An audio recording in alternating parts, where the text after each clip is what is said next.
चलो फिर देखते हैं कि क्या किया जाए। लास्ट टाइम हम कहाँ थे? हमने किया था इंट्रो, क्या बुक करते हैं, क्या पढ़ते हैं, क्या पढ़नी है, कैसे पढ़नी है। ठीक है, तो हमने वो किया था। अब करते हैं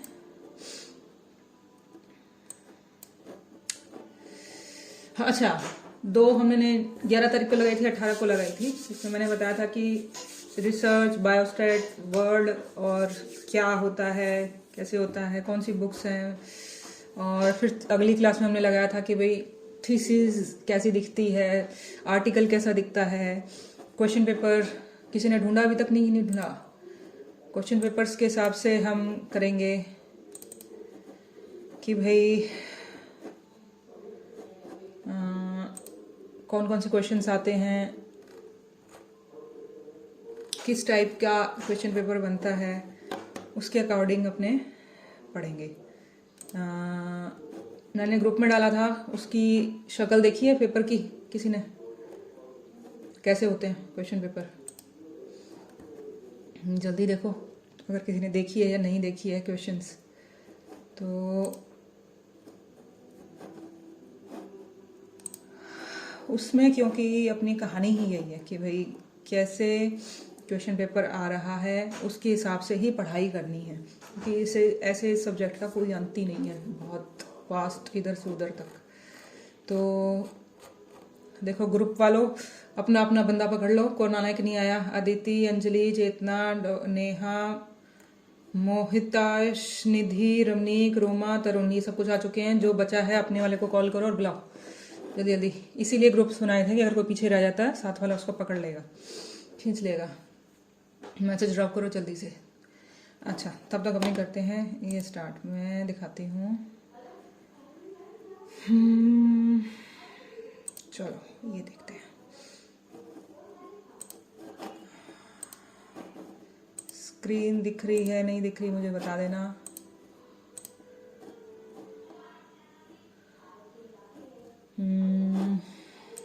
ओके,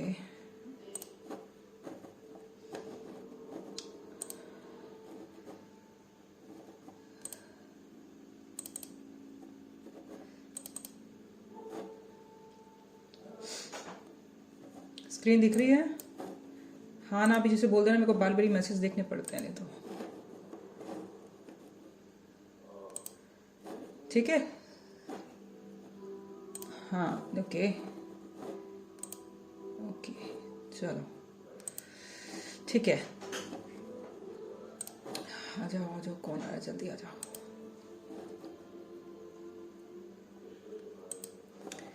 तो ये देखो कि इसके अंदर जो लोग क्वेश्चन पेपर जिन्होंने नहीं देखा है, क्वेश्चन पेपर देखो 17, 18, 19 मेरे पास हैं। 17, 18 के 2 हैं, 19 और 21 का है। 2020 और 2022 दोनों का ढूंढो और पोस्ट करो ग्रुप में। मैम से पूछो कहाँ से आएगा और देखो, ठीक है? उसके हिसाब से तुमको पता चलेगा, क्योंकि पिछले 5-6 सालों में क्वेश्चन पेपर का पैटर्न काफ़ी टू द पॉइंट हो गया है। वैसे पहले बहुत जनरल आता था, ठीक है? तो अब सिलेबस भी बदल रहा है, तो उस वजह से और भी टू द पॉइंट आएगा। टू द पॉइंट का मतलब पहले स्टैटिस्टिक्स, बायो स्टैटिस्टिक्स बहुत कम आती थी, एक मोटा मोटा क्वेश्चन आता था। रिसर्च का आता था बीच में, मतलब एक हिस्ट्री ऑफ मेडिसिन जैसे उसमें साथ जुड़ा हुआ है, तो ये बड़ा ही जनरल सा पेपर आता, बड़ा बहुत ज़्यादा इजी पेपर आता था। अब थोड़ा टफ होता जा रहा है। टफ मतलब उनको सारा सिलेबस पढ़ना पड़ रहा है ये वाला। तो इसमें देखो कि इसमें देखो, describe in short the basic steps necessary to carry out research. Basic research के बारे में, जैसे हमने जैसे बताया था कि भाई रिसर्च क्यों पढ़नी होती है, कि 3-4 सेक्शंस में पढ़नी है। लिखने वाली अलग, समझने वाली अलग, थीसिस बनाने वाली अलग, आर्टिकल बनाने वाली अलग, है ना? तो उस तरीके की है। फिर बायोस्टैट्स उसमें अलग, तो बहुत अलग अलग पंगा हो गया। तो इस तरीके से उसके अंदर। अच्छा, किसने पोस्ट किया ग्रुप के अंदर? कौन सा है? 2021 का ही है बेटा ये तो। 22 के नाम से आया हुआ है क्या? ठीक है, कोई बात नहीं, देखेंगे बाद में। तो इसके अंदर और देखो ब्लाइंडिंग इन 3 ways, ये अगला पूरा क्वेश्चन है। टेक्निक ऑफ ब्लाइंडिंग, ये भी रिसर्च में रिसर्च करते कैसे हैं, बनाते कैसे हैं, उस टाइप का क्वेश्चन है ये। लॉन्ग क्लिनिकल ट्रायल्स क्या होते हैं, problems in long clinical trials, ये भी उसी का पार्ट है जब हम रिसर्च कंडक्ट कर रहे हैं, रिसर्च डिजाइन कर रहे हैं, उस एरिया का है ये question. Describe the in the short the guidelines for selection of A prover, ये अलग ही आ गया। ये भी उस डिजाइनिंग का ही पार्ट है। बहुत छोटे से, मतलब एक जैसे शॉर्ट नोट वाला उसने 20 नंबर का बना दिया, इस तरीके से बना दिया। Discuss the reforms in medicine which, ये तो हिस्ट्री ऑफ मेडिसिन का है, या ऑर्गन का बना लो, medicine which animal bought about. तो ये मतलब इस तरीके से मैं अभी तुमको ये बता रही हूँ कि ये सिर्फ 5 क्वेश्चंस हैं। 5 क्वेश्चंस के अंदर तुम्हारा बहुत डेप्थ में और क्वेश्चंस आने लग गए हैं, इतने इजी क्वेश्चंस नहीं आते हैं अब।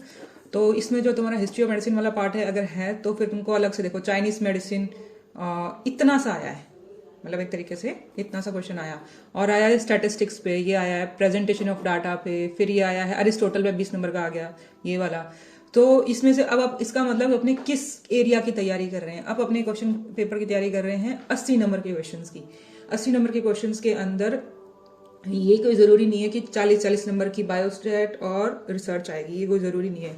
ये देखो इसमें सिर्फ स्टैट्स के क्वेश्चन लिखा हुआ है, और ये डिस्कशन प्रेजेंटेशन ऑफ डेटा जो है ये भी इसी में आता है। तो ये 40 नंबर की स्टैट्स तो ये सीधी हो गई है। और फिर ये आएगा was known as father of homoeopathy in America, explain the detail about his literary work in contribution of homoeopathy, ये अलग ही हो गया है, मतलब ये ऑर्गन का हो गया एक तरीके से, और फिर भी इसमें आ गया है। और ये हिस्ट्री ऑफ मेडिसिन में भी काउंट होता है, तो ये इसमें भी आ गया। तो इस तरीके से ये अलग ही हो गया। अब इसके अंदर ये सेंट्रल काउंसिल ऑफ होम्योपैथी ये है ही नहीं, मतलब रिसर्च के नाम पे अगर आपने रिसर्च का बोलोगे कि बेसिक रिसर्च का, इसमें कोई क्वेश्चन नहीं आया, कोई क्वेश्चन नहीं आया। ये आया यूज ऑफ सैम्पलिंग, बस इतना सा आया। हिस्ट्री ऑफ फार्माकोपिया ये अलग हो गया। तो इसमें हिस्ट्री का 40 नंबर का आ गया, 40 नंबर का स्टैटिस्टिक्स का आ गया, और रिसर्च थोड़ी सी रहेगी ऐसे करके। ये है 2018 का लिखा हुआ है, ऊपर 17 लिखा हुआ है, यहाँ पे शायद 18 लिखा हुआ है, आई डोंट नो। तो उसके बाद में ये फिर से 18 है, और इसमें देखो कि रिसर्च मैथोडोलॉजी पूरा, और इसकी प्रॉब्लम्स होम्योपैथी में, डिटेल स्टेप्स ऑफ रिसर्च ये फिर आ गया। बायोस्टैट की हेडिंग, चलो ये बताओ, और इंट्रो, और स्टैटिस्टिकल मेथड इन होम्योपैथी कौन से यूज होते हैं। तो ये 2 एरिया फिर से रिसर्च का हो गया, और ये इधर हो गया। तो प्री हिस्टोरिक एरिया ये तो आ ही रहा है, मतलब कोई ना कोई तो हिस्ट्री ऑफ मेडिसिन का। फिर अरिस्टोटल फिर आ गया, हिपोक्रेट ये अलग आ गया। स्टैंडर्ड नॉर्मल कर्व ये है स्टैट्स का, और PIE डायग्राम ये भी इसमें ही आता है। तो यहाँ पे ये 20 नंबर का ये आया, और ये 10 नंबर का ये आया, 30 नंबर की स्टैट्स आई ऐसे करके। तो इसका कोई क्लियर डिस्ट्रीब्यूशन नहीं है। एक क्वेश्चन तो हिस्ट्री ऑफ मेडिसिन का पक्का ही है। अब 40 जो 80 नंबर बचे हैं, उस 80 नंबर के लिए तैयारी करनी है। जिस हिसाब से मैं क्वेश्चन पेपर आगे के आगे देख रही हूँ, उसमें रिसर्च ज्यादा पूछी जा रही है। डिजाइन अ प्रोटोकॉल ये आ गया, conduct the randomised control trial ये सारा रिसर्च का पार्ट है। और स्टैटिस्टिक्स ये क्वेश्चन अलग, वेरिएबल और एथिकल इश्यूज, वेरिएबल इसका पार्ट है स्टैट का, और एथिकल इश्यूज रिसर्च का पार्ट है। तो ये रिसर्च इन होम्योपैथी, तो ये 20 नंबर, ये 20 नंबर, ये 40, और ये 50 नंबर तो सीधा ही हो गया। और ये chi-square ANOVA sampling standard error ये सारा इसका हो गया स्टैट्स का। और इसके अंदर हिस्ट्री ऑफ मेडिसिन ही नहीं है, अगर शायद सिलेबस से बाहर हो गया, आई डोंट नो। इसमें कोई हिस्ट्री ऑफ मेडिसिन का क्वेश्चन ही नहीं है आई थिंक इसके अंदर, ठीक है। तो हिस्ट्री ऑफ मेडिसिन जरूरी नहीं है कि आएगी, तो ये कोई रूल नहीं है कि इसमें क्या आएगा। अब 2021 में क्या आ रहा है, स्टैटिकल डेटा क्या होता है, different source of collection of data हो गया, और draw an experimental design to prove the efficacy of prophylactic effect of homoeopathy remedy, add a role on, अच्छा कोहार्ट स्टडी, ठीक है, ये उसके साथ मिक्स है। तो ये स्टैटिस्टिक्स का क्वेश्चन है, ये रिसर्च का क्वेश्चन है, और उसके बाद है ये ancient medicine in the evolution of medical science, ये फिर आ गया हिस्ट्री ऑफ मेडिसिन। रिसर्च का जनरल रिसर्च, रिसर्च क्या होती है, डिफरेंट स्टेजेस ऑफ रिसर्च, सिर्फ इतनी सी बात। और detail basic knowledge of medical statistics, और ये इसका मतलब उस स्टैटिस्टिक्स को थोड़ा सा लेंथी बना के लिखा गया, मतलब मोटी मोटी जो मैथ वाली और वो वाली स्टैटिस्टिक्स नहीं है। स्टैटिस्टिक्स का क्वेश्चन बताया गया कि बेसिक नॉलेज ऑफ जो स्टैटिस्टिक्स मेडिकल स्टूडेंट के लिए या होम्योपैथी में क्या स्कोप है। तो मतलब ये एक तरीके से लिख के कहानी बनाने वाला जैसे क्वेश्चन होता है वो वाला है, ना कि स्टैटिस्टिक्स के बारे में कुछ मतलब उसमें थोड़ा थोड़ा सा इनपुट लेके लिखा गया, जैसे खुद बनाने वाला क्वेश्चन है तो इसको स्टैट्स का क्वेश्चन नहीं कहेंगे, इसे रिसर्च का ही क्वेश्चन कहेंगे कि भाई उसमें से कहानी कैसे बनाई है उसने, क्या स्कोप है होम्योपैथी में, ये वो। तो इस तरीके से देखोगे तो ये डेप्थ में क्वेश्चन नहीं है। बहुत ज़्यादा जगह कि भाई जैसे यहाँ पहले वालों में क्या था, डेप्थ का मतलब कि तुमसे ये प्रॉपर तुमसे ये पूछे गए कि ये कौन सा टेस्ट होता है, इसमें क्या इश्यूज होते हैं, इसमें वेरिएबल एक एक वर्ड कहीं कहीं किताब से उठा के उसके बारे में पूछा गया, इसे कहते हैं डेप्थ का क्वेश्चन। मोटा मोटा कि ऐसा लगता है जैसे कि पहला चैप्टर या दूसरा चैप्टर ये उसके बारे उससे ही क्वेश्चन पूछ लिया, आगे पूछे ही नहीं है, इस तरीके से आया है। तो अब जो आगे का है वो और देखेंगे अपने, इन्होंने डाला है, मैं देख ही लूँ उसके अंदर, तो आई थिंक मैं देख ही लूँ उसके अंदर ये डाला है तो ओके, एक और आ गया।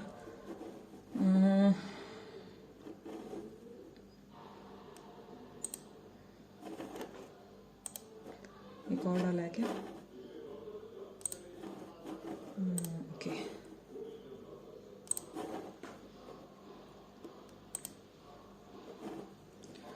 तो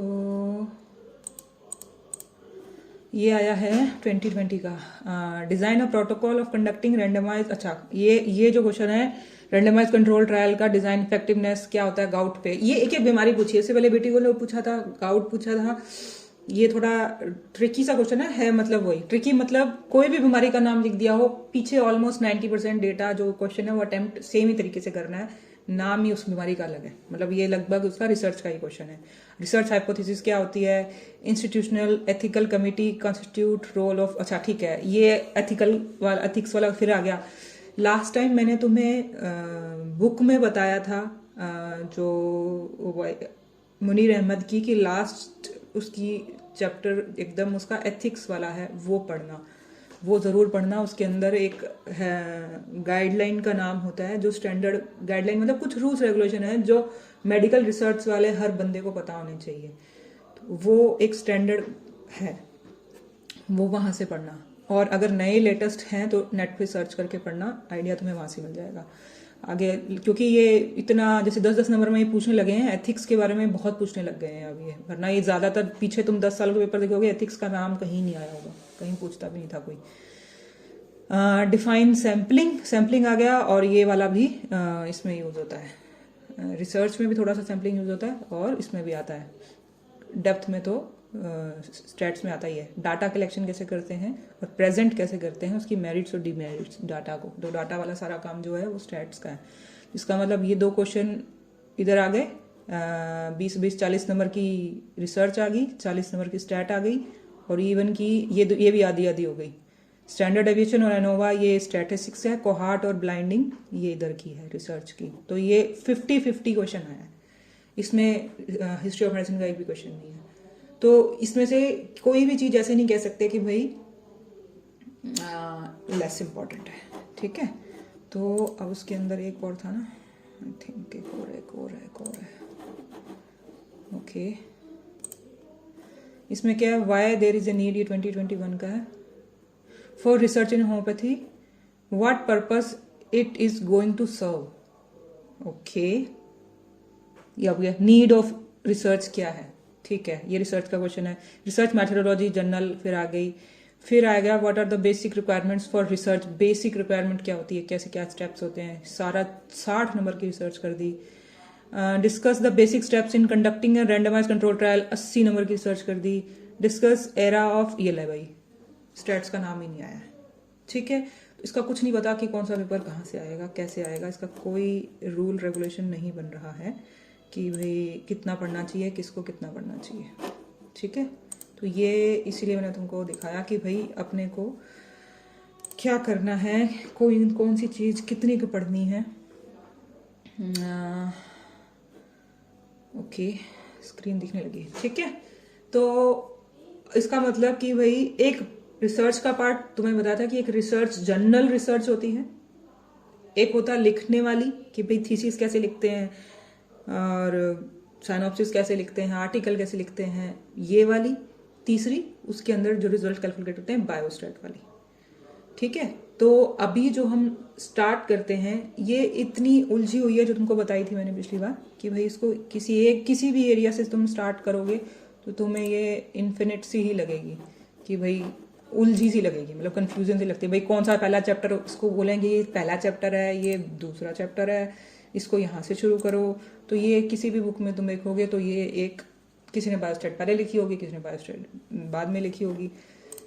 तो ये कोई इसका सिर मुंह नहीं है। ये ऐसा है कि भाई एक साइड से स्टार्ट करोगे, कहीं से भी स्टार्ट करो जहाँ से तुम्हें समझ में आ रहा है, तो तुम उसको आपस में घूम फिर के आ जाओगे, एक जंगल की तरह। कहीं से भी शुरू करोगे तुम घूम फिर के सारा देखोगे। ठीक है, तो मैंने उसके लिए तुमको एक इजी सा चार्ट बना के समझाने की कोशिश कर रही हूँ कि जो सिलेबस है, मैं अगर किसी टॉपिक के बारे में बात कर रही हूँ तो तुम्हें एटलीस्ट ये समझ आएगा कि भाई ये मैं इस पूरे जंगल में पता नहीं किस टॉपिक के बारे में बात करती, मतलब इस तरीके से। क्योंकि कोई भी चीज़ की जब मैं बात करूँगी तो ये नहीं है कि भाई चैप्टर वाइज वो चीज़ बात होएगी ऐसे करके कि भाई फर्स्ट चैप्टर की सारी बातें हो गई, अब सेकंड चैप्टर की सारी बातें हो गई, ऐसा नहीं होगा इसके अंदर।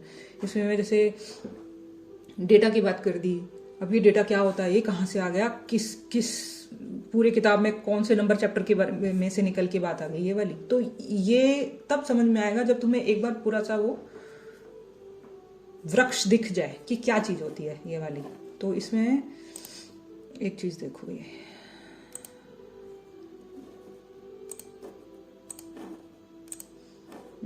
ये दिख रहा है,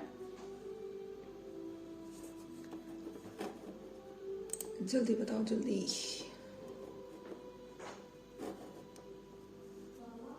ओके अपने ने पिछली बार, तुमको याद है तो मैंने बताया था कि थीसिस जब लिखते हैं तो थीसिस के आगे के स्टेप्स हैं लिखने वाले। ठीक है, थीसिस कैसे लिखते हैं, साइनॉप्सिस कैसे लिखते हैं, तो उसके आगे इंडेक्स में कंटेंट, टेबल ऑफ कंटेंट के अंदर कुछ हेडिंग्स थी। ठीक है, ये कुछ कुछ उसी से रिलेटेड हैं। तो जैसे कि अपने अब ये सारी कहानी घड़ क्यों रहे हैं, ये सारी कहानी इसलिए कर रहे हैं कि भाई हमें रिसर्च वर्ड समझ में आए, हमें रिसर्च करनी है, कैसे करते हैं, करने के बाद उसको लिखनी है, दूसरे को दिखानी है, क्या होता है रिसर्च वर्ड क्या है। तो उसमें से अब इसको रिसर्च वर्ड को आज समझेंगे हम, लेकिन उसके बाद में एक और थोड़ी सी कहानी है कि रिसर्च करते कैसे हैं। उससे पहले बहुत सारे क्वेश्चंस हैं, वो भी बताती हूँ, लेकिन एक ये जो बताया था कि भाई करते कैसे हैं वो वाला स्टेप्स, कि भाई एक रिसर्च के बारे में सोचते कैसे हैं। जैसे तुमने कि भाई एक रिसर्च स्टेप्स के बारे में कि भाई अगर मैं कोई करने लगूंगा तो भाई अगर मुझे यहाँ से गंगानगर जाना है, यहाँ से मुझे दिल्ली जाना है, तो जाते कैसे हैं, मतलब जाने के तरीके क्या होते हैं। जाने के तरीके बाय कार है, बाय बस है, बाय ट्रेन है, टू व्हीलर से। अगर इतना लंबा है तो टू व्हीलर से जाना बेवकूफ़ी है, तो वो ऑप्शन खत्म होता है।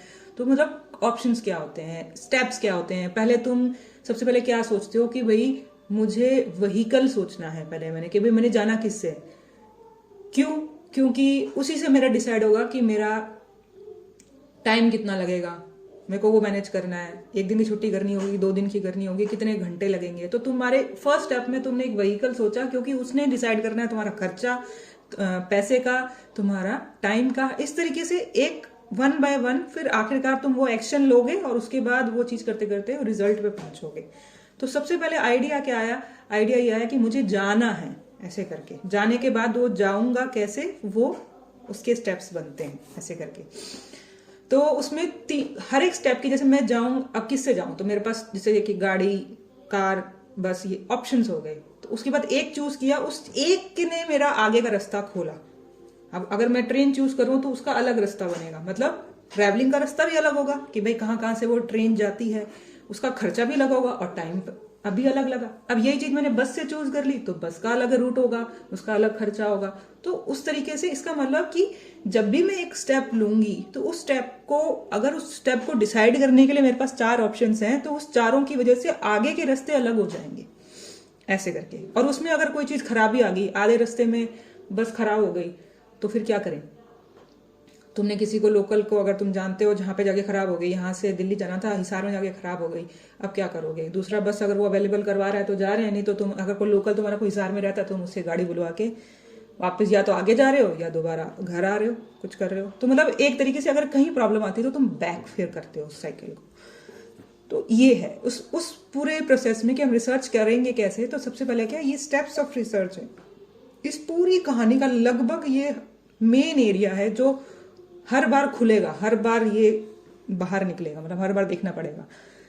तो ये है स्टेप्स ऑफ रिसर्च कि भाई करेंगे कैसे। सबसे पहले तो आइडिया ही कि भाई तुम किस मतलब करने के बारे में आइडिया कि भाई मैं क्या क्या रिसर्च कर सकता हूँ। जैसे कि आप होम्योपैथी में अगर एग्जांपल है, मुझे डिजीज पे करनी है क्या, रिपोर्टरी वाले सोचेंगे कि भाई मैं किसी डॉक्यूमेंट को दोबारा खोल लूँ, मतलब किसी रिपोर्टरी को खोल लूँ, उस पर कोई रिसर्च कर लूँ ऐसे करके। या फिर फार्मेसी वाला ये सोच सकता है कि भाई जो पोटेंसीज हैं, जो डायनेमाइजेशन है, हो सकता है उसमें से कुछ निकाल लूँ, लैब में किसी मतलब करके देख लूँ। मतलब अलग अलग तुम किस डिपार्टमेंट के हो उस हिसाब से, टॉपिक के दिमाग हिसाब से ये आगे सोचोगे। सबसे पहले तो यही सोचोगे अपने दिमाग में। तो किसी सेकंड क्या आएगा कि फिर तुमने फॉर्मुलेट हाइपोथेसिस, मतलब ये सोचोगे भाई ये वाली बढ़िया है, ये वाली। जैसे कि मैं सोच रही हूँ कि अगर एक रिपोर्टरी वाला ये बोले कि भाई मैं कैंट रिपोर्टरी पे करती हूँ, तो कैंट रिपोर्टरी वाला कैंट रिपोर्टरी दूसरों से ज़्यादा बढ़िया है, क्योंकि तुम ऐसा कोई टॉपिक तो अपने दिमाग में नहीं लाना चाहोगे, ऐसे टॉपिक पे तो 3 साल खराब नहीं करना चाहोगे जिसका तुम्हें लगेगा यार ये तो कैंट तो किसी काम की नहीं होती यार, सिंथेसिस कर लो। आजकल तो लोग कंप्लीट यूज करते हैं। पहली बात तो तुम उस पर बिलीव करते होगे ना, तुमको ये लगता होगा कुछ उसके अंदर करने लायक, तो तुम उस पर करोगे। तो तुम जो भी सोचोगे तो सबसे पहले तुम कुछ पॉजिटिव सोच के ही उस पर काम करने के लिए उतरोगे। ऐसा तो नहीं कि भाई जिसपे कोई मतलब ही नहीं है, या तो फिर तुमको लगता है यार ये अच्छी चीज तो मुझे मेरे इंटरेस्ट की तो लग नहीं ली, लेकिन मेरी गाइड ये बोल रहा है, या फिर ये करना इजी है, कुछ तो पॉजिटिव लेके उसमें से चलोगे ऐसे करके। तो इस तरीके से काम स्टार्ट करने का अपने दिमाग में कुछ पॉइंट तो बनेगा। तो और फिर उसके बाद पॉजिटिव पॉइंट बनेगा एक तरीके से कि भाई ये ठीक है, कैंट दूसरों से अच्छी है, ये सोच के चलोगे।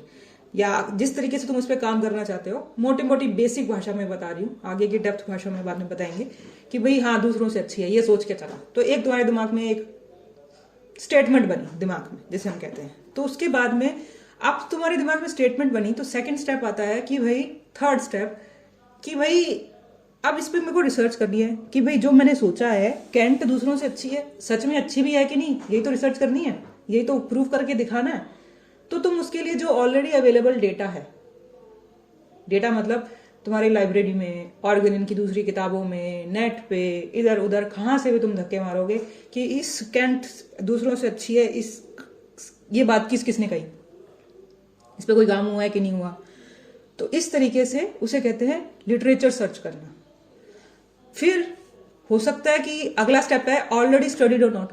अगर उस पर किसी ने ऑलरेडी सेम उसी टॉपिक है जिस पर तुम करने की सोचोगे, किसी ने काम कर रखा है, तो तुम्हारी गाड़ी पंचर, तुम वापस से नए आइडिया की तरफ जाओगे। अगर उस पर किसी ने काम नहीं कर रखा तो भाई आगे बढ़ो, अब तुम क्या काम करना चाहते हो।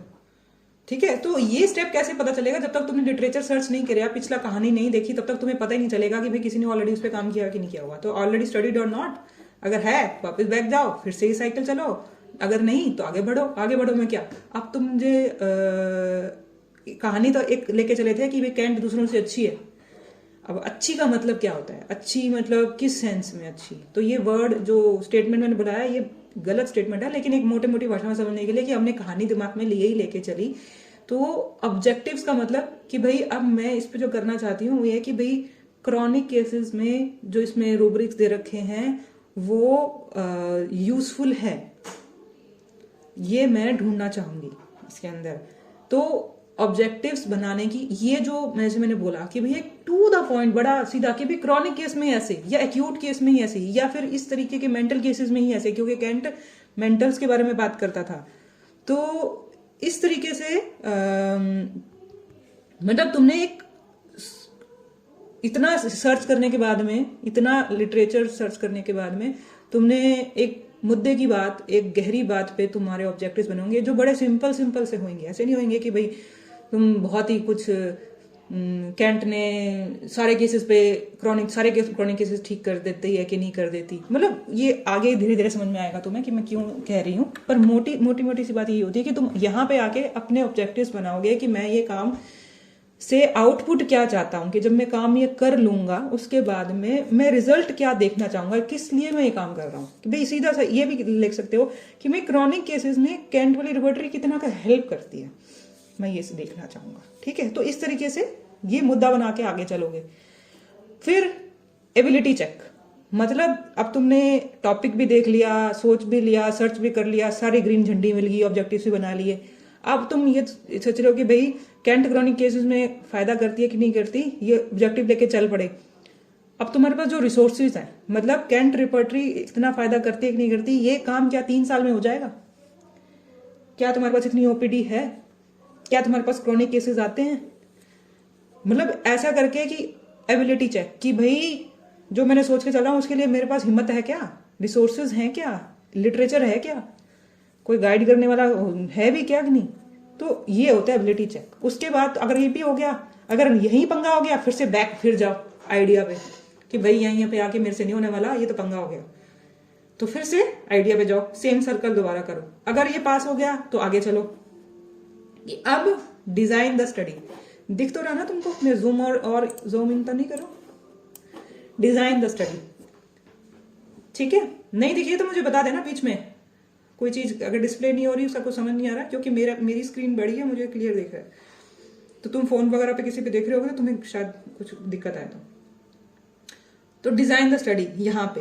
अब आके हम पूरी स्टडी कैसे करने वाले हैं, वो उसकी डिजाइनिंग करेंगे। डिजाइनिंग मतलब क्या हमारे पास एबिलिटीज थी, और उसके बाद वो जो हम टॉपिक लेके चले हैं, जो उसका ऑब्जेक्टिव लेके चले हैं, वो टॉपिक को, उस टॉपिक के अंडर वो ऑब्जेक्टिव पाने के लिए हमें क्या पूरी रामायण रचनी पड़ेगी, उसके अंदर क्या क्या कुछ करना पड़ेगा, वो सारा डिजाइनिंग में आता है उसका। अब उसके बाद डिजाइनिंग के बाद उसको हम स्टार्ट करते हैं साइनॉप्सिस राइटिंग में। मतलब डिजाइन कर लिया, अब वो सारी कुछ हम लिखते हैं, लिखने के बाद में उसे कहते हैं साइनॉप्सिस। उस साइनॉप्सिस को दिखाते हैं, सबमिट करते हैं। अगर उसकी परमिशंस आती हैं कि भाई हाँ कॉलेज वाले परमिट करते हैं, एथिकल कमेटी परमिट करती है, और उसके बाद में कुछ और भी हो सकता है, जैसे कि तुम किसी ड्रग पे कर रहे हो तो तुम्हें परमिशन सिर्फ कॉलेज की एथिकल कमेटी से ना लेनी पड़े, जिस हॉस्पिटल में तुम करना चाहते हो सकता है कि तुम ऐसा काम करना चाहते हो जिसके लिए किसी एक दूसरे हॉस्पिटल में जाना पड़े। एलोपैथी होम्योपैथी का इकट्ठा कर रहे हो कि भाई मैं कंपेयर कर रही हूँ होम्योपैथी और एलोपैथी में से बेटर कौन है, तो अगर तुम्हें किसी एलोपैथी हॉस्पिटल के अंदर जाके पेशेंट को एग्जामिन करना हो तो वो देखना होगा। मतलब ऐसे करके बहुत सारी परमिशंस होती हैं अलग अलग लेवल पे, जैसी जैसी स्टडी होती है वो मिलेगी। उसके बाद में चेक फिजिबिलिटी, नहीं तो मामला गड़बड़। फिजिबिलिटी भाई आगे मतलब कि औकात से बाहर तो नहीं है, ये प्रैक्टिकल भी है कि नहीं है। भाई एक हॉस्पिटल ने मना कर दिया, कहते भाई ये तो इसमें यहाँ पे आके तो हम कर ही नहीं सकते, हम होम पैच को अलाउ ही नहीं करते, हमारे पेशेंट्स को बीच में इंटरप्ट करता है। मतलब ये सिर्फ एक ऊपर की सुपरफिशियल बात है, पर ये एग्जाम्पल दे रही हूँ मैं तुम्हें कि ऐसे करके कोई प्रॉब्लम्स आ सकती हैं। अगर वो सच में है, सारी बाउंड्रीज क्रॉस कर चुकी है, कोई प्रॉब्लम नहीं है, तो आगे जाके कंडक्ट करो स्टडी। ठीक है, स्टडी कंडक्ट करो। उसके बाद में जो तुम्हारे रिजल्ट्स आएंगे उसमें डेजर्टेशन मतलब तुम्हारे थीसिस लिखो और उसको पब्लिश करो। तो मोटे तौर पे कहानी सिर्फ इतनी होती है। लेकिन अब क्या है, हर एक स्टेप को करने के लिए तुम्हें प्रॉब्लम्स आएंगी। थीसिस, हाइपोथेसिस बनाते कैसे हैं, इसके बारे में, कितने टाइप की हाइपोथेसिस होती है, तुमने यही क्यों बनाई है भाई, और कुछ खुद क्यों नहीं बनाया। लिटरेचर सर्च करते हैं, सर्च कैसे कैसे करते हैं। मतलब एक तो तुम सिर्फ कागज देखते हो, आजकल नेट देखते हो, नेट पे 10 तरीके की वेबसाइट्स हैं, उसे देखते हो और उसके बाद उसका रिकॉर्ड रखते हो। मतलब क्या क्या उसमें से मैटर यूज करते हो। मतलब तुमने 25 देखी, 25 में से सिर्फ 5 ऐसी वेबसाइट्स है जिसको तुमने यूज किया, बाकियों को यूज नहीं किया, ऐसे करके। तो वो क्या रीजन था, मतलब ये ऐड होता है उसके अंदर। हो सकता है कि तुम्हारे पक्ष की जो थी तुमने वो ऐड कर ली, 5 ही तो मेरी जो मैं बोल रहा हूँ वही बात ये बोल रहे हैं 5 लोग, इसलिए मैं तो इसको ऐड कर लेता हूँ, यही लिटरेचर सर्च दिखा दूंगा। जो लोग 15 लोग एंटी बात कर रहे थे तुमने वो ऐड ही नहीं करी। तो वो बहुत ध्यान से देखना पड़ता है उस चीज को कि भाई ऐसा नहीं करना होता। तो फिर ये सारा ऑब्जेक्टिव्स कैसे बनाते हैं और फिर वो अचीव भी होंगे कि नहीं, एबिलिटी के बारे में। अब ये सब कुछ करने के बाद स्टडी डिजाइन करते कैसे हैं, उसके लिए स्टडी डिजाइन जो होता है वो कितने टाइप का होता है, कितना। तो हर एक पॉइंट पे तुम देखोगे तो है तो ये एक सर्कल, लेकिन इस हर एक सर्कल का अपनी एक अलग सर्कल और है। मतलब उसका एक अपना अलग सर्कल है। जैसे इसको मैंने एग्जांपल से यहाँ सिर्फ इतना एक ही शुरू करी है, साइनोप्सिस। ये साइनोप्सिस लिखोगे, अब साइनोप्सिस लिखने के लिए तुम्हारा अलग ही कहानी है कि तुमको साइनोप्सिस के लिए इंट्रोडक्शन लिखना पड़ता है, रिसर्च क्वेश्चन लिखना पड़ता है, फिर हाइपोथेसिस बनानी पड़ती है यहाँ पे। अब ये यहाँ पे हाइपोथेसिस बनाना और यहाँ पे भी हाइपोथेसिस बनाना एक तरीके से, तो क्या फर्क है इन दोनों में? तो यहाँ इंट्रोडक्शन में क्या लिखोगे, यहाँ रिसर्च क्वेश्चन और हाइपोथेसिस क्या होती है, फिर एम एंड ऑब्जेक्टिव, अरे ये वाला ऑब्जेक्टिव क्या था और ये वाला ऑब्जेक्टिव क्या है यहाँ पे। फिर लिटरेचर रिव्यू तुम यहाँ लिख रहे हो कि भाई लिटरेचर रिव्यू में अब करते कैसे हैं, यहाँ तुमने प्रैक्टिकल किया, तुमने उसका कुछ विवरण नहीं लिखा, मतलब लिख के नहीं दिया कि भाई लिटरेचर सर्च में मुझे ये मिला। यहाँ तो तुमने किया, प्रैक्टिकल किया, कागज इकट्ठे किए, ढेर बनाया। अब ढेर बनाने के बाद में उस ढेर में से साइनोप्सिस के अंदर 5 या 4 चीजें निकाल के उस साइनोप्सिस में डाल के रख दी, बाकी सारा ढेर संभाल के रखा हुआ है ऐसे करके। तो ये लिटरेचर रिव्यू में यहाँ पे इतना सा ही लिटरेचर यूज हुआ। मेथोडोलॉजी, अब ये मेथोडोलॉजी क्या चीज होती है, यहाँ डिजाइन किया जाएगा यहाँ पे, तो डिजाइनिंग के बाद साइनोप्सिस आया था, तो यहाँ पे मेथोडोलॉजी क्या है, इस डिजाइनिंग जो यहाँ पे डिजाइन वाला पार्ट था, इसको ये तो हमने डिसाइड किया था थ्योरी पढ़ के, 10 बुक्स पढ़ के कि भाई हमने इस तरीके के डिजाइन बना लिया। अब ये डिजाइन बनाया क्या है, इसको सिस्टमेटिक वे में लिखने का तरीका कि भाई मैं 100 लोग लूंगी, उसमें से मेल फीमेल होंगे, इसमें ये डालूंगी, ये वाले लोग ही होंगे जिनको बीमारी हुई, मतलब जैसे कि मैं सिर्फ एलर्जी की केसेस ही लूंगी या ग्लूटल एलर्जी के केसेस ही लूंगी या फिर कैंसर के केसेस ही लूंगी। इस तरीके से डिजाइनिंग के अंदर तुमने डिजाइन करने के बाद क्या चीज डिजाइन किया है वो उसको समझाने का तरीका यहाँ होता है मेथोडोलॉजी के अंदर। फिर एक्सपेक्टेड आउटकम, तुम क्या सोच के चल रहे हो कि तुमको अल्टीमेटली क्या मिल जाएगा। फिर ये जो बिब्लियोग्राफी और रेफरेंस की हेडिंग है, बिब्लियोग्राफी और रेफरेंस मतलब तुमने वो जो 50 चीजें का ढेर बनाया था उसमें से 4 चीजों को तो तुमने यहाँ लिटरेचर रिव्यू में, यहाँ वाले लिटरेचर रिव्यू में डाल दिया। अब तुमने उस 4 या 5 का यहाँ पे विवरण लिखना है कि भाई मैं 4 यहाँ डाले हैं, सारे नहीं जो तुमने देखे हैं वो नहीं डालने, वो तुम थीसिस में डालोगे, ठीक है। तो यहाँ तुम वही डालोगे जो तुम यूज इसी थीसिस में यूज किए, यहाँ पे जो यूज हुए वो तुमने यहाँ बिब्लियोग्राफी में डाल दिए। अब उसके बाद में आगे का क्या होता है, लास्ट में पेशेंट्स की इंफॉर्मेशन शीट या कंसेंट फॉर्म्स होते हैं ये वाले, तो ये होते हैं मतलब इस साइनोप्सिस के अंदर ये फर्स्ट चैप्टर, सेकंड चैप्टर से थर्ड चैप्टर तक चलता जा रहा है। लास्ट में जाके क्या लगता है, कंसेंट फॉर्म, पेशेंट से तुम साइन कराते हो कि भाई ये तेरी जो इन्फॉर्मेशन है ये मेरी स्टडी में यूज होने वाली है, दूसरों को दिखने वाली है, हो सकता है कहीं प्रेजेंट होने वाली है, तो उसका कंसेंट लिया जाता है। इन्फॉर्मेशन शीट और फिर डाटा कलेक्टेड फॉर्म के भाई डाटा कलेक्शन कैसे किया गया था, क्या क्वेश्चन पूछे गए थे, वो वाली। तो ये एक अलग ही दुनिया बनी। अब इसके बाद ये सारा कुछ जब यहाँ तुम यहाँ डेजिग्नेशन लिखोगे, थीसिस लिखोगे, तो इसका अपना सर्कल बनेगा ऐसे करके, ठीक है। तो ये कहानी है। तो बहुत जगह इधर उधर से अब इस कहानी के अंदर यहाँ पे आके तो कहीं पे भी हमारा यूज नहीं हुआ कि भाई कोई कैलकुलेशन तो कर नहीं थी, हमारे पास तो डाटा नहीं था। यहाँ पे आके जब इसकी कहानी बनेगी तो कुछ हेडिंग्स तो सेम ऐसी होंगी, साइनोप्सिस जैसे कुछ नई हेडिंग्स होंगी।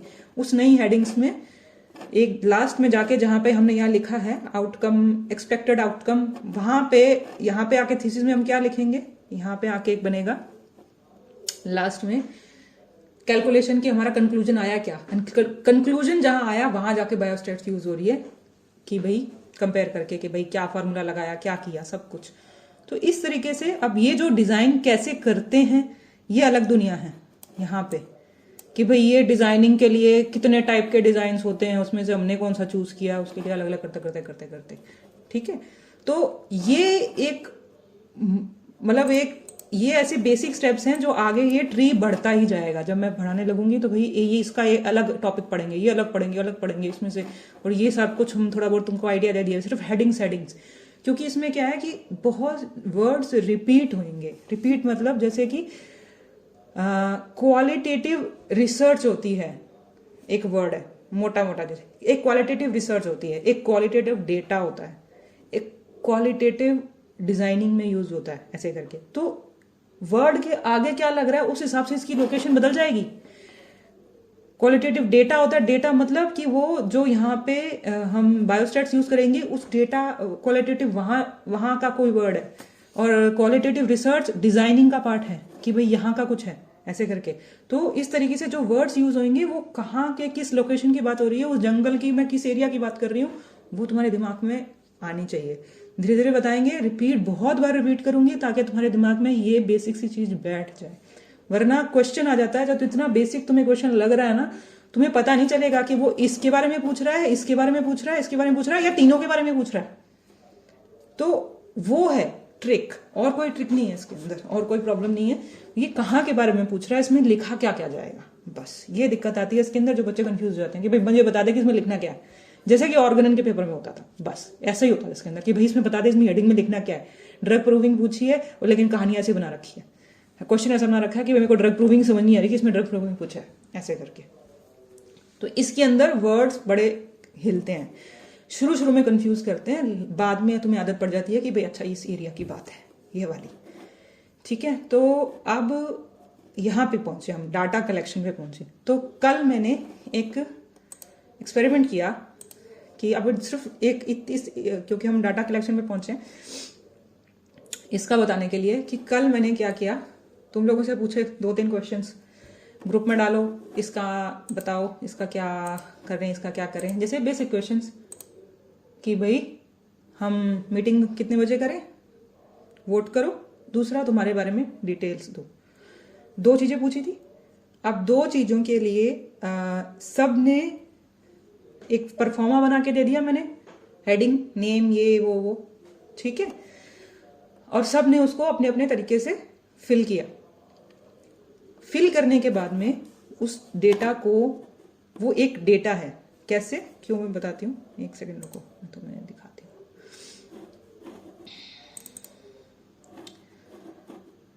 डेटा कलेक्शन बोलते हैं ये। अगर मैं तुमको सिर्फ थ्योरी पढ़ाऊंगी तो तुम बोर हो जाओगे, इसलिए मैं तुमको बीच बीच में इधर उधर की थोड़ी सी प्रैक्टिकल टिप दे दिया करूंगी, जो याद रखना, क्योंकि ये जब हम थ्योरी पढ़ाने लगते हैं तो ये मोस्टली प्रैक्टिकल टिप्स बीच में से गायब हो जाती हैं, हम खुद बताना भूल जाते हैं।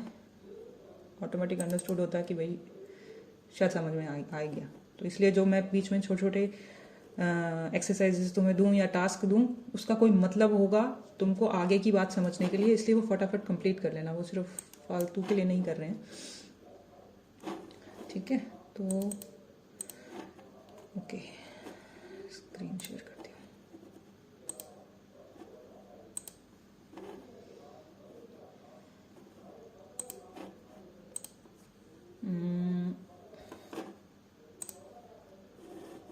ओके, दिख रही स्क्रीन?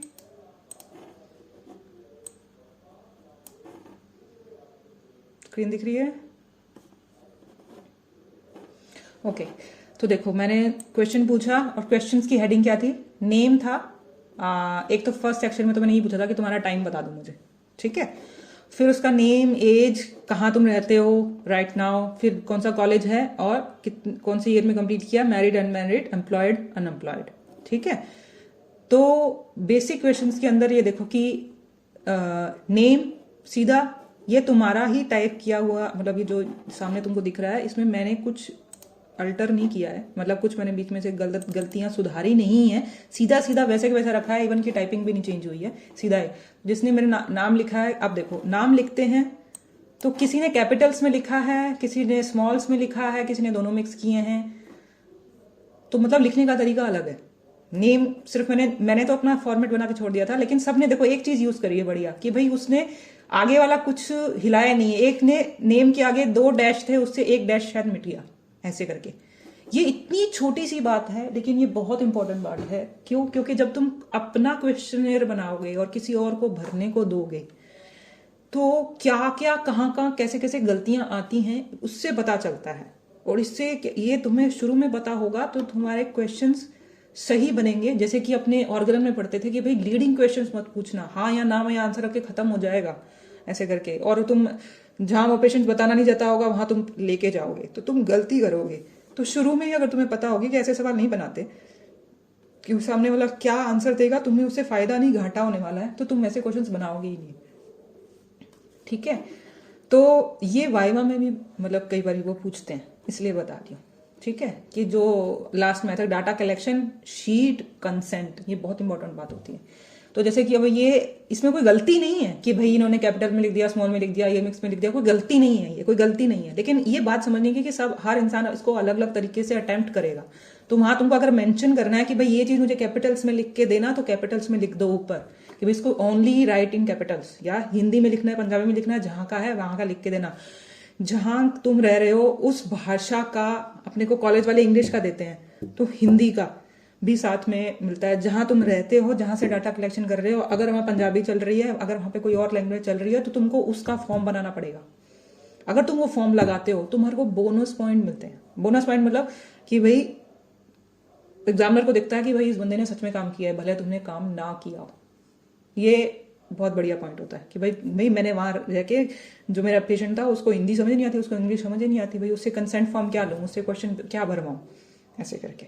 अगर तुम उस लैंग्वेज में कन्वर्ट करके लास्ट में लिख दो, दो तो लगे, इंग्लिश का लगा, हिंदी का लगा, तुमने साथ में एक और लगा दिया। ये बहुत बढ़िया पॉइंट होता है उसके अंदर। अब एज के अंदर किसी ने तो सीधा सीधा लिख दिया, आगे किसी ने ईयर्स ऐसे लिख दिया और ऐसे लिख दिया। या तो तुम क्वेश्चन उसमें बनाना ही मत, सीधा ईयर्स लिख रखना, आगे लिख देना YARS, या ये वाला ईयर्स, ये कैसे भी लिख देना, या ये आएगा। क्यों? क्योंकि जब तुम उसको ऐसा डाटा को बाद में कलेक्ट करते हो तो ये ऐसे डिलीट करोगे, उसमें गलती आती है। मतलब सिर्फ टेक्स्ट यूज, नंबर यूज हो रहा है, वहां पर टेक्स्ट यूज नहीं हो रहा है। मतलब वहां नंबर हाथ से, मतलब ये YRS या ये नहीं लिखा होना चाहिए अगर तुम्हारे डाटा की ये रिक्वायरमेंट है तो। दूसरा, पर इसमें सीधा सीधा ही क्वेश्चन है, मतलब एक नेम पूछा गया, उसने नेम दे दिया, एज पूछा गया, उसने एज दे दी। एक सीधा सा सवाल और सीधा सा आंसर है। तीसरा यहाँ पे कि भाई अब तुमने पूछा कहाँ रह रहे हो, तो उन्होंने 2 आंसर्स लिखे हैं, मतलब एक तो जगह और एक स्टेट। स्टेट तो मैंने पूछा ही नहीं, कहाँ रह रहे हो, जगह, वेयर यू लिव। इसको जो समझने वाला है वो उसने उसको जगह भी समझा और स्टेट भी समझी। किसी ने दिल्ली लिख दिया, किसी ने मतलब कैसे कैसे लिखा है, लुधियाना पंजाब लिख दिया, ठीक है। तो क्या फर्क है, मतलब क्वेश्चन राइट है, आंसर्स देखने के बाद तुम्हें लगेगा यार मैंने तो ये पूछा ही नहीं था, इसने एक्स्ट्रा इन्फॉर्मेशन क्यों दे दी। अब ये डिलीट करनी है या कहीं यूज करनी है या ये क्वेश्चन को सही बनाना है। ऐसे तुमने जो लिखा है, मैं उसकी गलतियां नहीं बता रही कि ये सही लिखा है गलत लिखा है, मैं माइंडसेट बता रही हूँ कि भाई जो तुम सवाल लिखोगे उसके आंसर्स ऐसे बनेंगे, और उसके बाद जब आंसर्स देखने के बाद ही तुम्हें पता चलेगा कि भाई ये सही बने या मेरे ये यूज के हैं या कैसे हैं, ऐसे वाले। एक सेकेंड,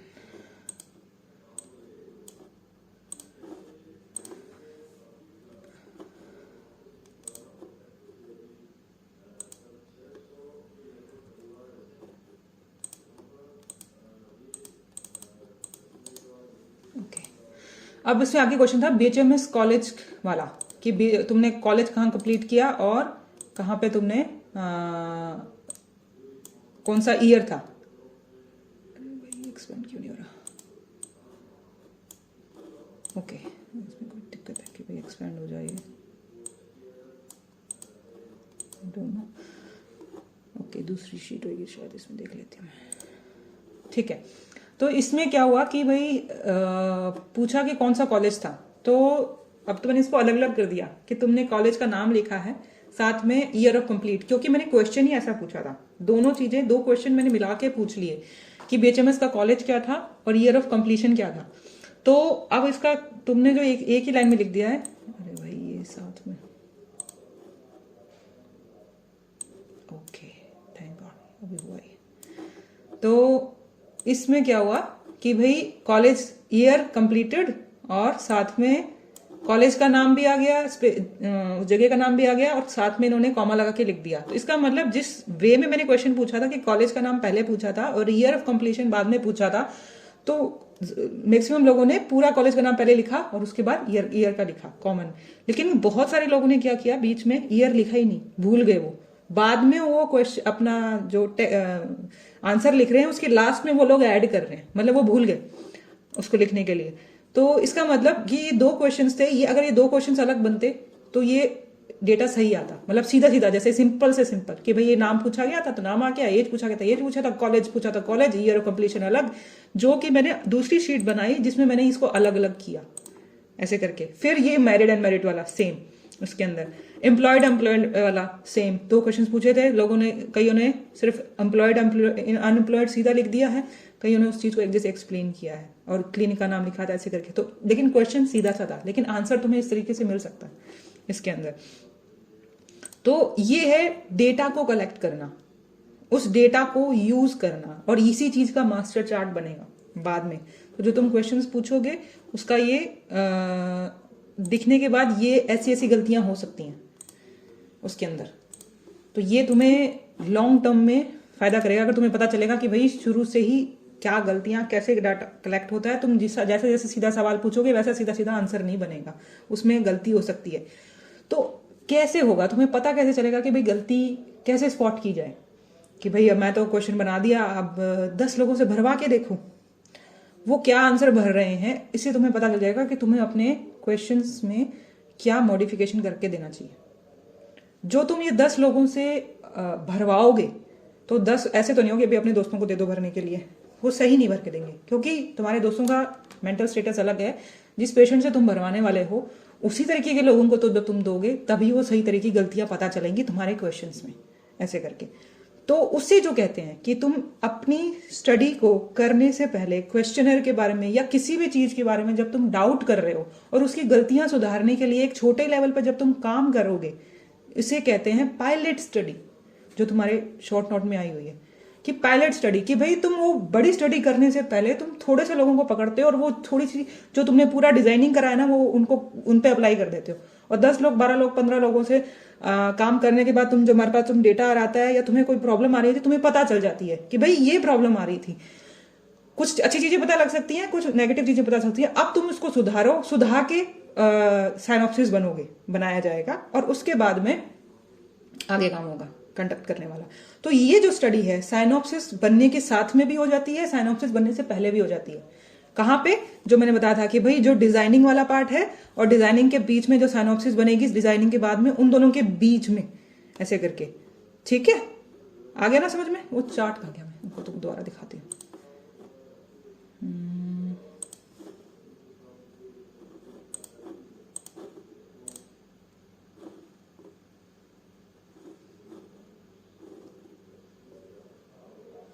ओके, तो पायलट स्टडी पे तुम्हारे पे क्वेश्चन आया हुआ है कि भाई पायलट स्टडी क्या होती है। तो ये एक शॉर्ट नोट है यहाँ पे कि भाई जो तुमने डिजाइन कर लिया यहाँ तक अंत कर लिया, उसके बाद तुम साइनॉप्सिस सबमिट करा रहे हो, उससे पहले तुम सोच रहे हो यार मैं करके देख लूं काम चलता भी है कि नहीं चलता, कि इसके अंदर कोई दिक्कत तो नहीं आ रही है तो मैं साइनॉप्सिस में इसको चेंज कर लूंगी। तो बहुत लोग यहाँ पे इस लेवल पे साइनॉप्सिस पहले पायलट स्टडी करते हैं, कई लोग साइनॉप्सिस कंप्लीट करने के बाद में दोबारा करते हैं परमिशंस लेने से पहले। वो मांगते हैं परमिशन लेने वाले कि तुम पायलट स्टडी करके दिखाओ, ये प्रैक्टिकल भी है कि नहीं।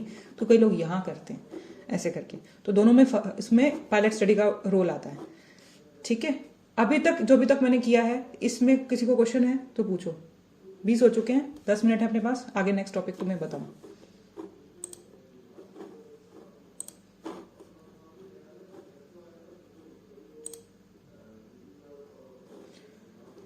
पायलट स्टडी जो अपने डिजाइनिंग करी ना, डिजाइनिंग तक समझ में आया ये वाला कि डिजाइनिंग तक कैसे पहुंचे। अब इस डिजाइन करने के बाद में मैंने डिजाइन कर लिया, अब जाके मैं उसको साइनॉप्सिस लिख के दूंगी। मतलब जो मैंने डिजाइन किया उसको कागज में बना के दूंगी तेरे को समझाने के लिए कि भाई मैं ये काम करने वाली हूं। तो वो जो कागजों में उतार के देते हैं कि 10 पेज के अंदर, उसे कहते हैं साइनॉप्सिस। तो कई लोग तो क्या करते हैं कि भाई कागज जमा करने से पहले, साइनॉप्सिस जमा करने से पहले कर लेते हैं कि भाई अगर कोई गलती होगी तो मैं साइनॉप्सिस के अंदर ही सुधार के दूं। ठीक है, कि भाई जिससे मैं परमिशंस ले रही हूं, साइनॉप्सिस क्यों बन रही है? परमिशंस लेने के लिए, कॉलेज वालों की परमिशन लेने के लिए, एथिकल कमेटी की परमिशन लेने के लिए, जहां पे तुम काम करने वाले हो वहां सबकी परमिशन लेने के लिए तुम एक कागज बना के दोगे कि मैं एक स्टडी करना चाहती हूँ। तो वो जो स्टडी का तुम एक सैंपल बना के दे रहे हो उसे कहते हैं साइनॉप्सिस। तो वो जो है लोग उस सैंपल को बनाने से पहले ही डबल श्योर होने के लिए पायलट स्टडी कर लेते हैं, और कई लोग साइनॉप्सिस बनाने के बाद में कि बना लिया, अब परमिशंस लेने जब गए तब उन लोगों ने खड़ा कर दिया कि भाई हमें करके दो, कि सच में ये पॉसिबल भी है कि नहीं। तो तुम यहाँ पे फिर पायलट स्टडी करते हो परमिशंस लेने के चक्कर में। तो यहाँ पे भी तुम करते हो, जो ज्यादा स्मार्ट लोग होते हो पहले कर लेते हैं, जिनको लगता है कि मैं श्योर हूं कोई गलती नहीं है मेरे वाले में, वो पायलट स्टडी नहीं करते, सीधा साइनॉप्सिस जमा करवाते हैं। और जब परमिशन लेने जाते हैं, अगर वो लोग कहते हैं रिस्क की चीज है, हमें पायलट स्टडी की जरूरत पड़ेगी, तो वो लोग यहाँ पे इस पॉइंट पे करके देते हैं। तो ये कोई वेरी करने वाला पॉइंट है, कहीं पे भी हो सकता है। और पायलट स्टडी करते ही करते हैं ऐसा भी नहीं है कि भाई करते ही हैं, लेकिन जिसमें बहुत पैसा इन्वॉल्व हो, बहुत रिसोर्सेज इन्वॉल्व हो, जिसमें रिस्क इन्वॉल्व हो, वहां पे वो लोग पायलट स्टडी मांगते हैं। अपने 10 लोगों पे 50 लोगों पे करने वाले, घर के अंदर करने वाले, आदि बातें गलत है, तो पायलट स्टडी का नाम ही नहीं है। ठीक है, तो लेकिन जो सच में जो प्रैक्टिकल पॉइंट्स हैं और जो के क्वेश्चन आते हैं, इसलिए मैं बता रही हूँ। ठीक है, और पूछो जिसको नहीं आया समझ में, आगे चलें फिर। हमारे पास टाइम कम है, सिलेबस ज़्यादा है।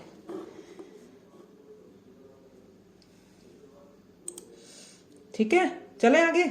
चलो ठीक है, तो अब है जो तुम्हें मैंने बताया कि थ्योरी पढ़ते हैं थोड़ी सी, 10 मिनट की बताती हूँ, उसके बाद में करेंगे नेक्स्ट क्लास में। कि भाई हमने पूछा था ज्यादातर क्वेश्चंस क्या आ रहे थे, रिसर्च से रिलेटेड, फिर आ रहे थे उसके मेथड्स, करते कैसे हैं, वो वाले, और फिर बायोस्टैट वाले। तो बायोस्टैट वाले तो बाद की बात है। अब 2 डिपार्टमेंट है हमारे पास, जनरल रिसर्च के क्वेश्चंस आ रहे हैं और रिसर्च के जो पूरे स्टेप्स कैसे होते हैं, जनरल उसकी मेथड्स बताओ। तो जो तुमको चार्ट बताया है ये लगभग उसके स्टेप्स हैं। इस स्टेप में से किसी एक स्टेप के बारे में तुमसे ज्यादा पूछ लेंगे। डिजाइनिंग के बारे में पूछ लिया, साइनॉप्सिस के स्टेप्स बताओ, थीसिस के स्टेप्स बताओ, जनरल रिसर्च के स्टेप्स बताओ, ऐसे करके। तो उसके अंदर ये स्टेप्स हैं उसको वाले। तो उसके अंदर अब क्या, जनरल मोटी मोटी रिसर्च के बारे में क्वेश्चन आता है। जैसे कि पूरा क्वेश्चन जो बनता है उसका आधा पार्ट तो लिखा होता है रिसर्च क्या होती है। अब फिर दूसरा क्वेश्चन ये होता है कि रिसर्च के मेथड्स बताओ, या स्टेप्स बताओ, या साइनॉप्सिस के बताओ, या प्रोटोकॉल के बताओ, या पायलट स्टडी क्या होती है ये बताओ। तो वो सेम 20 नंबर का क्वेश्चन 2 पार्ट्स में डिवाइडेड होता है कई बारी। तो वो शुरू में जो पहला लाइन उसने पूछी है वो है व्हाट इज रिसर्च, रिसर्च क्या होती है, या कैरेक्टरिस्टिक क्या होती है रिसर्च की। जैसे एक क्वेश्चन आया हुआ था कि भाई उसकी उसमें होम्योपैथी रिसर्च करने में प्रॉब्लम्स क्या आती हैं, ठीक है, साथ में लिख दिया कि गाउट वाले का बताओ, गाउट का प्रोटोकॉल करके दो, ऐसे करके। तो वो जो क्वेश्चन है रिसर्च की वो भी 2 पार्ट्स में है, जनरल रिसर्च के बारे में और मतलब एक मोटी मोटी हेडिंग्स के बारे में।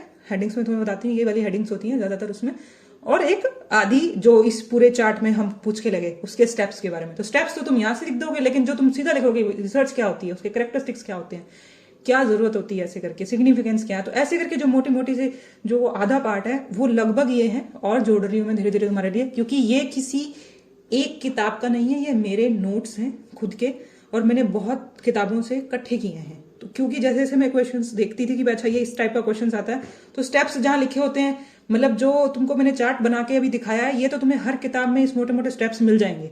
ये वाले लगभग 99% ये स्टेप्स वगैरह अपने घुमा फिरा के हर किताब में होंगे। लेकिन जो ये मैंने तुमको दिख रही हूँ ये किसी एक किताब का काम नहीं है, ये मैंने कम से कम 12 किताबों से इकट्ठा किया है। कोई टॉपिक किसमें दिया, कोई टॉपिक किसमें दिया, सिग्निफिकेंस किसमें दे दी, मोटिवेशन किसमें दे दिया, मतलब कमियां किसमें दे दी, ऐसे करके ना बहुत मुश्किल से मैंने सामान इकट्ठा किया है, लेकिन पेपर में आ जाता है ये क्वेश्चंस वगैरह समझने के लिए। तो क्या रिसर्च क्या होती है, जैसे कि इसकी सिर्फ हेडिंग्स पढ़ लो, क्योंकि अपने पास 5 मिनट का टाइम है, फिर अपने आगे कल करेंगे, नेक्स्ट क्लास में करेंगे जब देखते हैं। व्हाट इज रिसर्च, मोटा सा क्वेश्चन तुम्हें पता है, बेसिक सा क्वेश्चन है, सीधा सा बनता है। Characteristic of research, why do we do research, क्या मोटिवेशन है उसका, प्रीरिक्विजिट्स क्या चाहिए अपने को उसके लिए, what is the type of research, कौन कौन सी होती हैं उसके अंदर, अप्रोचेस क्या होनी चाहिए, सिग्निफिकेंस क्या होती है, मेथड्स क्या होते हैं और मेथडोलॉजी क्या होती है। रिसर्च और साइंटिफिक मेथड जो होता है, रिसर्च मेथड भी होता है, साइंटिफिक मेथड भी होता है, ये क्या चीज होती है, ऐसे करके। तो सीधा लिख देते हैं what is research and how it is different from scientific method, मतलब how what is research method and how is it is different from scientific method, ऐसे करके। तो फिर इम्पोर्टेंस कर क्यों रहे हो भाई रिसर्च के लिए, how to do, research process word होता है एक, रिसर्च प्रोसेस क्या होता है ये बहुत कॉमन वर्ड आता है कई बारी। तो major areas of health researches, और बाद में लास्ट में what is a good research, criteria क्या है, कैसे डिफाइन करोगे भाई तुम्हारी रिसर्च अच्छी भी है कि नहीं इस चीज के बारे में। तो वो वाला है। और सम प्रॉब्लम्स जो क्वेश्चन आया हुआ था होम्योपैथी में क्या आती है वो बात अलग है, बेसिक्स क्या है ये इसमें दे रखा है। फिर रिसर्च इन मेडिकल इंस्टीट्यूशंस, ये इसमें आई है, होम्योपैथी वाला पॉइंट इसमें आ रखा है। बिब्लियोग्राफी मतलब मैंने जिन जिन किताबों से इकट्ठा किया उसका सारों का नाम यहाँ लिख दिया मैंने। तो एक बेसिक सी, मतलब ये सिर्फ मेरे नोट्स हैं, इसका कोई वो नहीं है, मतलब कोई एक किताब नहीं है जिसे बोली जाए कि यहाँ से पढ़ लो। तो जैसे कि मैं एक व्हाट इज रिसर्च अभी डिटेल में नहीं बताऊंगी, सिर्फ मोटा सा कि भाई मैंने एक किताब से इसको उठाया और चिपका दिया यहाँ पे जहाँ उसके बारे में लिखा हुआ था व्हाट इज रिसर्च के बारे में।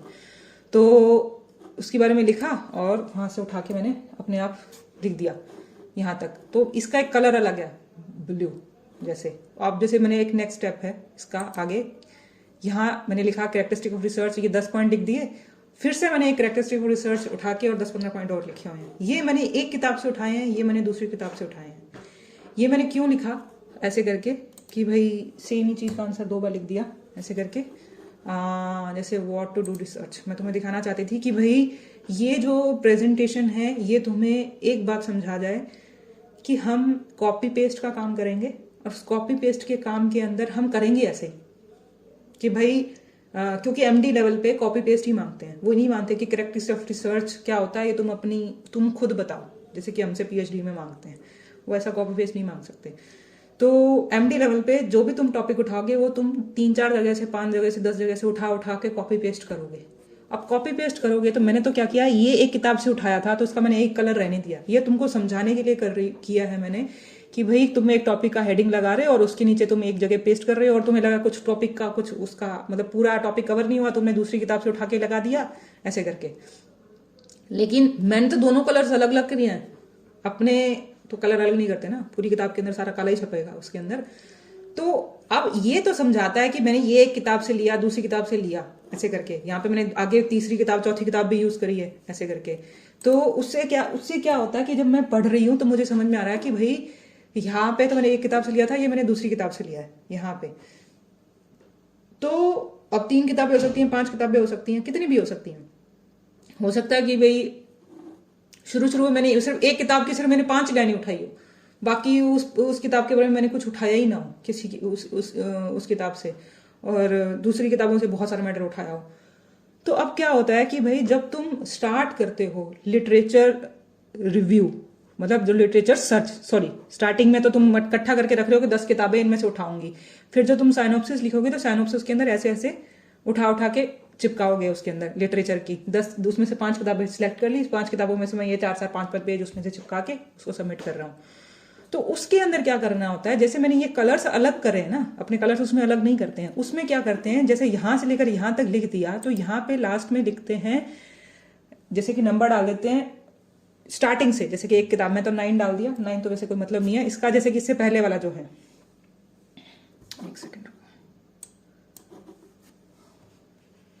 ये वाला पहले कि भाई यहां से जब मैं लिखने लगी फर्स्ट पेज के बाद में लास्ट पेज, जब ये सेकंड पेज में जाके ये चीज ये खत्म हो गई, क्योंकि ये मेरी ये पूरी एक ही किताब से थी, तो यहाँ पे हेडिंग, यहाँ पे नंबर डलेगा 1, लेकिन ये जो बड़ा है ये छोटा डलता है, मेरे पास टाइपिंग से मुझे नहीं आता है करना छोटा, तो जैसे कि ऊपर रेज टू द पावर लिखते थे ना, वैसे उस टाइप से, तो डॉगमेटिक के ऊपर रेज टू द पावर 1 लिखा जाएगा, और जो 1 होगा उस 1 का मतलब कहाँ पे आएगा, उस 1 का मतलब आएगा, एक सेकेंड रुको, ये जो बिब्लियोग्राफी है, या तो इस 1 का मतलब इसी पेज के नीचे लिख दिया जाता है, जो कि बहुत सारी बुक्स में लिखा हुआ है, फुट नोट बना के जैसे लिखते हैं, तो इस किताब, ये कौन सी किताब से लिखा गया था और कौन सी किताब के बारे में, उस किताब के बारे में पूरा लिखा जाता है। जैसे कि मैंने ये लिख दिया यहाँ पे, एक सेकेंड इसको मैं बड़ा करता हूँ, तुमको दिखा नहीं होगा,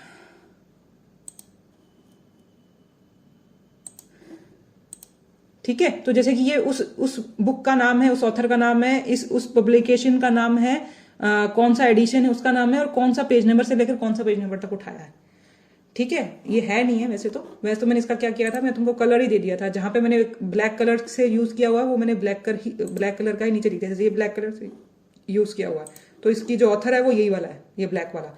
ये तो मैंने सिर्फ कलर कोडिंग से तुमको समझाने के लिए किया है, वरना लिखते ऐसे हैं कि भाई जो तुम लिखोगे उसके लास्ट में तुम नंबर लगाओगे यहाँ पे, और उस नंबर को तुम यहाँ मेंशन करोगे लास्ट में। अगर तुम ये कर देते हो तो जैसे तुमको मैंने बताया पायलट स्टडी का क्वेश्चन, दूसरा बताया कि भाई जो तुम्हारा क्वेश्चन, जब तुम क्वेश्चनर बनाओगे क्वेश्चनर में क्या गलती हो जाती है, तीसरा कि भाई जो क्वेश्चन अगर तुम अपनी सेम लैंग्वेज में बना के दे दोगे तो बहुत बोनस पॉइंट है। अगर तुमने ये कर दिया, ये सबसे बोनस पॉइंट होता है। इसका मतलब एक तो तुम कंफ्यूज नहीं होते तुमने कहाँ से कौन सा मैटर उठाया था, दूसरा जो लिखने वाला होता है अगर वो ये नंबर देख लेता है यहाँ पे, तो इससे पता चलता है कि तुमने सच में काम किया है, किसी और से नहीं करवाया, वो वाली बात होती है। तो ऑथेंटिकेशन करने के 3 या 4 पॉइंट्स ही होते हैं कि भाई तुमने सच में काम किया कि नहीं किया। तो तुमको सिर्फ 5 मिनट में तुम्हें देख के पूरे नंबर दे देगा, ये वाली बात होती है। तो आगे, क्योंकि आगे जब हम काम करेंगे, डाटा इकट्ठा करेंगे, उसमें केसेस, फर्जी केसेस लगाओगे, जो भी करोगे वो बात अलग है, लेकिन जब तुम लिटरेचर जो तुमने सच में खुद किया हुआ है उसके बोनस पॉइंट्स ले जो कि ये मैंने किया हुआ है। ज्यादातर लोग देख उस 4 पेजेस देख के 2 पेज उठाते हैं, अच्छा नहीं लगा हुआ कोई, इसे कहते हैं साइटेशन करना, साइट करना, CIT ऐसे करना, इसे कहता तुमने साइट कर दिया। अब क्योंकि ये सारा तुम बिना अगर साइट किए, अगर ये वर्ड ना लगाया जाए जो तुमको अपनी पुरानी किसी थीसिस में नहीं मिलेगा, उसे कहते हैं प्लेजरिज्म। तुमने उस ये सारा अब तुमने इसको तुमने क्रेडिट दिया है, इस 1 नंबर वाले बंदे को तुमने यहाँ ले दिया कि भाई ये मैटर इस किताब का है, मेरा ये नहीं है, मैंने नहीं लिखा। अब मैंने ये सारी किताब बना ली, ये सारे नोट्स बना दिए और तुमको कह दूं कि भाई ये मेरी किताब है, जाके पढ़ो और इसको बेचने लग जाऊं मैं, ठीक है? तो ये गलत हो जाएगा। मतलब लेकिन मैं इसको साइट कर दूं कि भाई ये मैटर मैंने इस किताब से यहाँ से उठाया था, उसके बाद मैं किसी मर्जी को दे दूं, मैं रिस्पॉन्सिबल नहीं होती, मतलब मेरे पे कोई केस नहीं हो सकता उसके अंदर, क्योंकि मैंने साइट कर दिया, मैंने क्रेडिट दे दिया। साइटेशन करना, क्रेडिट देना कि जो मैटर है जहां से आया यहाँ से आया भी वो जाने, ऐसे करके तो तुम उससे उसको क्रेडिट देते हो। और बिना क्रेडिट दिए अगर तुमने ये किया है, गड़बड़ हो जाती है, वो नहीं करना है, लीगली ये गलत है। तो इससे तुमने 3 या 4 वर्ड नए सीखे कि भाई साइटेशन क्या करता है, लीगली ये गलत है, साइटेशन करने से दूसरे को क्रेडिट देना होता है। अगर तुम ये नहीं करते तो उसे कहते हैं प्लेजरिज्म वर्ड। जो एथिकल इश्यूज वाले क्वेश्चंस आ रहे हैं उसमें ये सारे वर्ड्स यूज होंगे, एथिक्स में यूज होते हैं सारे। तो उसके अंदर कि प्लेजराइज मतलब तुम्हारा काम नहीं था, तुमने अपने नाम से वो काम छाप दिया। अगर तुम किसी को क्रेडिट दे देते हो तो काम बच जाता है तुम्हारा क्रेडिट का, ठीक है? तो आज के लिए ये इतना ही है, आगे बताऊंगी। जो हेडिंग्स मैंने तुमको इसमें दिखाई हैं बुक इसके अंदर की, रिसर्च क्या होता है और कैरेक्टरिस्टिक क्या होते हैं, हाउ टू डू रिसर्च, ये नेक्स्ट क्लास में अपने ये करेंगे, ये भी कैरेक्टरिस्टिक और ये, क्योंकि ये जनरल के बारे में। तो ये पूरे के बाद के बाद मैं तुमको थोड़ी सी बीच में प्रैक्टिकल बातें बताती जाऊंगी इसके अंदर कि भाई ये ऐसे करना है, क्योंकि ये थ्योरी पढ़ने लगोगे तो बहुत बोरिंग है। शुरू की ये रिसर्च की ये 15-20 पेज 50 पेज पका देते हैं, लेकिन क्वेश्चन इस चीज में आते हैं इसके अंदर, ठीक है? तो डन आज के लिए। नेक्स्ट क्लास होगी होपफुली शायद संडे शाम को 7 बजे मेरी कोशिश है, ताकि तुम्हारा सिलेबस बहुत पीछे है अभी। चलो क्वेश्चन है तो बताओ, नहीं तो बाय बाय।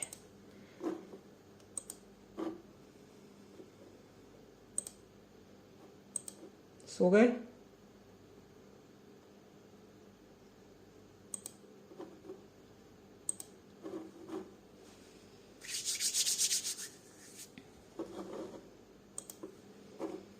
क्वेश्चन पूछ लो, टाइप करने से अच्छा फटाफट पूछ लो।